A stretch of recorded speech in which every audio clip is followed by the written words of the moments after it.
देखिए, जब कोई एक फैसला होता है, कोalition गवर्नमेंट उसको करती है, तो वो किसी एक वज़ीर की ज़िम्मेदारी नहीं होती। इसको कलेक्टिव मिनिस्ट्रियल रिस्पॉन्सिबिलिटी कहते हैं, इज्तिमाई ज़िम्मेदारी कहते हैं। ये झूठ बोल रहे हैं, मुनाफ़िकत कर रहे हैं और ये हमेशा से झूठ बोलते हैं, हमेशा से मुनाफ़िकत करते हैं। ये आपको ज़हन में रहना चाहिए, ज़हन में रखना चाहिए, ये माफियाज़ का मुल्क है, ये ताकतवरों का मुल्क है, ये पैसे वालों का मुल्क है, ये तबका अशराफिया का मुल्क है। आज तारक साहब कह रहे हैं ना कि तोड़ें शुगर मिलों के दरवाजे। ठीक बात कह रहे हैं। और कब 15 महीनों में जब आपने ईवीएम ख़त्म की, नैब ख़त्म किया, अपनी स्लेटें साफ़ की, अपने भाई की नाअहली ख़त्म की, बड़े भाई की छोटे भाई ने, जिस दिन फर्दे जो टीटी से निकले, जाली अकाउंट्स मनी लॉन्ड्रिंग से निकले, करप्शन मुकदमों से निकले, कितने शुगर मिलों के दरवाजे तोड़े आपने।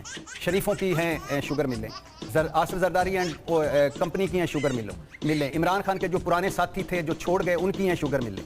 आपने कभी वो शुगर कमीशन रिपोर्ट पढ़ी जिसकी जरूरत या जिसकी गलती इमरान खान कर बैठे थे?